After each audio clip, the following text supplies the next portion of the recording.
It's now our final division here today. Yep. Use hashtag cards to have your questions or comments featured on the show. The Cardinals might very well, Mitchell, with their #1 overall pick, go to a spot that isn't actually in need at quarterback. Or it's the world's greatest smokescreen. This has either been the single greatest smokescreen in the history of ever, or the worst league pick ever. It is one of those two. There is no in between right now. I want Kyler Murray to go to the Cardinals. I just want to see. I'm doing Outlander stuff on my channel. I got to see you do some Outlander stuff. It'd be pretty weird to let your coach at Texas Tech who got fired dictate your future. But, that's fine, I guess.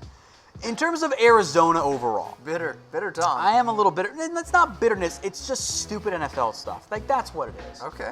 Now, because your team last year was bad. Yes, very. Like, you had very little help at receiver. Larry Fitz is still playing pretty well. Christian Kirk made some plays, but then he got hurt. Yep. You had nothing else at receiver. So far, you've added Kevin White.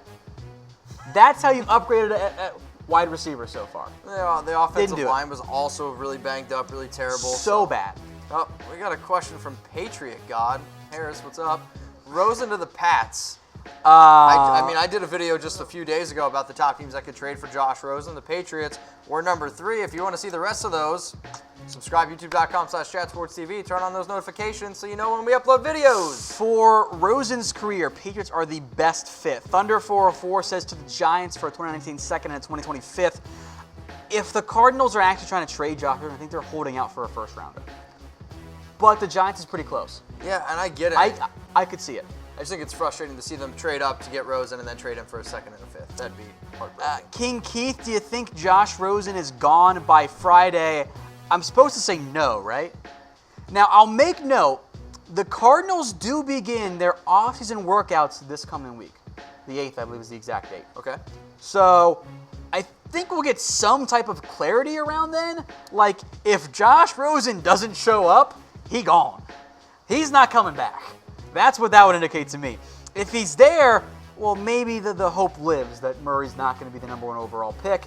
And if you're another NFL team, you probably want Rosen for your offseason workouts. At the same time, if you're Arizona, you don't want to have a scenario where you trade away Josh Rosen before the draft and then something bad happens to Kyler Murray and you can't take him at #1 overall. Right, and then you have no quarterback at all. The more important question is, what is Tom's punishment if Kyler does go Let's go through #1? these comments here. Comment below, Facebook, YouTube. Hit me up on IG or Twitter at Mitchell Renz 365. Let's get Tom to do some crazy stuff. Some people want me to shave my head. That in the end is not my decision to make. The soon-to-be wife will have to sign off on that. Shave it. I'm not trying to get divorced a week into marriage, guys. All right, just throwing that out there. That's a new fad. Also, new fad is when you use hashtag Rams to have your questions featured on our show all about the LA Rams. Someone wants me to eat 50 paper plates, by the way. Which is just, that one's out there and weird, and I respect it. The Rams, meanwhile, they're a little light on draft capital this year. Good news is their roster is in pretty good shape. I think the front 7 could be an area that they target. And Ndamukong Suh's probably gone. I think Michael Brockers has one more year.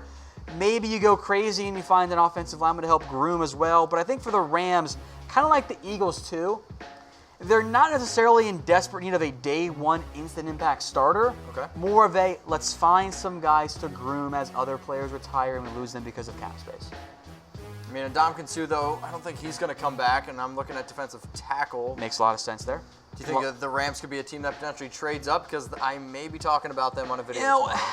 They could maybe trade up.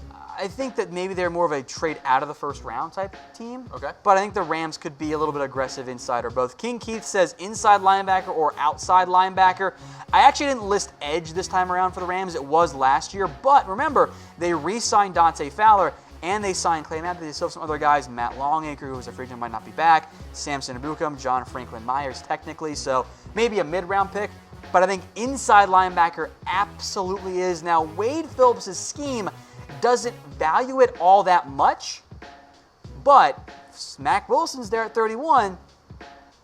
Maybe you do it. Skyler. All right, look at that. I actually did not see that at all.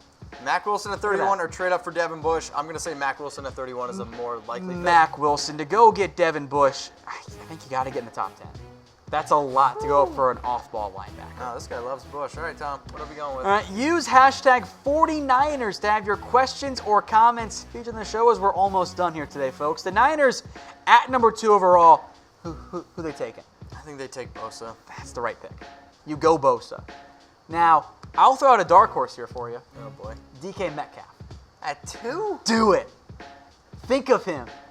That's Kyle Shanahan's Julio in the Bay Area. I hear you, but at number 2, that would be It'd be fun. I'd be all for it. You know what? 49ers, absolutely do it. I would totally be okay with that.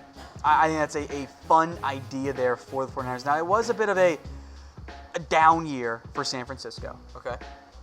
But the pressure and all that are still pretty high. Because if they win like 4 games again, that's not good for them. No, That's not good. I mean, I think that also you're going to look at it, it's like Jimmy Garappolo was the main reason. He goes down, it's going to hurt the team. But there is still a ton of hype around the 49ers, and they've made some interesting moves. I really like the move at running back, going and get Tevin Coleman. I think he could actually be the better running back over, Jerick McKinnon, but I think Nick Bosa is the slam dunk pick that they're going to have to go with it too. It makes too much sense, Like, that's the route they should go. You solidify your edge long term. Now you've got D Ford and Nick Bosa and Solomon Thomas on the inside, or Thomas on the inside along with DeForest Buckner. That sets you up in the best position. Now, we'll get to some comments here as well. Cody Marmon, 49ers about to have D Ford and Nick Bosa, and Melvin Ingram and Bosa with the Chargers deal. I actually think that's a pretty ideal comp, upside-wise. I think that makes some sense there. I like the upside. What would you rather have, D Ford and Nick Bosa or Melvin Ingram and Bosa? Melvin Ingram and Bosa, because I know what those guys do. I've seen it done in the NFL. Yeah, I'll take Melvin Ingram, Bosa. And that's not a knock on Ford and Nick, by the way. Now, that was great. Says we've been great. Thank you for the show. Everyone like and subscribe. Couldn't agree more. Go do that. YouTube.com/ChatSportsTV. Hit the big red button. Watch this. It's right there on YouTube. Boom. Go subscribe. Primetime Cheetah says the Niners should draft Josh Allen. I have Nick Bosa higher, but I wouldn't hate that pick. Allen does fit very well. I don't think you can go wrong. And I'm kind of upset that the That's Raiders fair. weren't able to be at the number 2 pick, and they said they tried to win. You got to tank. Tank to get a better player. Luke Miller, I have to wear Redskins or Eagles gear for a whole month. That's going to alienate the Cowboys fan base real quick. Real quick. Maybe a show. Erik Schultz, wouldn't it be best to get Riley Ridley in the 2nd round? I don't have him as a round 2 player. I don't think the athletic numbers and production aren't there. A good route runner who'll have a nice NFL career. He's more of a round 3, round 4 guy for me. He's the receiver from Georgia. Correct, the Georgia receiver. There are though plenty of good receivers that could be on the board in round 2. Last team then, folks, let's use hashtag Seahawks to have your questions or comments featured on the show. They've also been very quiet in terms of other teams' free agents. Yep. Obviously, Earl Thomas is gone. They brought back KJ Wright. They brought back Michael Kendricks. Earl Thomas leaves. Justin Coleman leaves. Now the Legion of Boom is truly dead. Yep. It is. It's kind of crazy.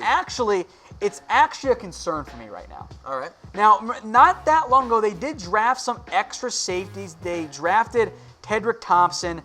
They chose to draft Delano? One of those hills. Can't remember how to pronounce it right now. Delano Hill. Thank you, guys. Bradley McDougall's is still there, so you can get by, but it's not the same at safety. And then at corner, I like Shaquille Griffin, who had a down year. Trey Flowers has some ability. You lost maybe your best corner in Justin Coleman, who was a nickel guy. Okay. So secondary is a big need there. You need more edge help because Frank Clark is under the franchise tag. Rasheem Green made no impact, and go replace Jermaine Ifedi. That's a plain, big-time move there, by the way. No 2nd, no 6th, no 7th. It brings us to North Fresh, who says, who is the ideal team for Seattle to trade the number 21 pick to? Only 4 picks, and they like to trade back. So who is that ideal partner? I don't want to give it away. I'm literally about to talk about this tomorrow. I forgot who you're doing. But anyway, if you still want to stay in round 1, the Kansas City Chiefs make a lot of sense. It's not going to cost as much for KC, and you can still trade down again, by the way, from 29, kind of like they did. They took Malik McDowell with a team like maybe the Giants want to jump back in, or the Jags, or the Colts, or someone like that says, hey, let's move back into late round 1 and get that 5th-year option for someone that we really, really like. Primetime Cheetah, will Wilson get his money? We mentioned this earlier. You say yes? I think he should. I think he's the Someone's most important. gonna. I think he is the most important player on his team in the entire NFL, and I'm not afraid to say that. I think that's pretty accurate. I think he does get paid in the big, big way. If not by Seattle, someone's not going to be dumb. They'll pay him a record-setting NFL contract. Today's show was brought to you by MyTVChoice. Go download the app, mytvchoice.com. Get rid of commercials during March Madness, and instead, Mitch, have chat sports content sent right to your TV. If you want to see shows like this, or you want to see scores and highlights from March Madness, again, it's mytvchoice.com. Download it today.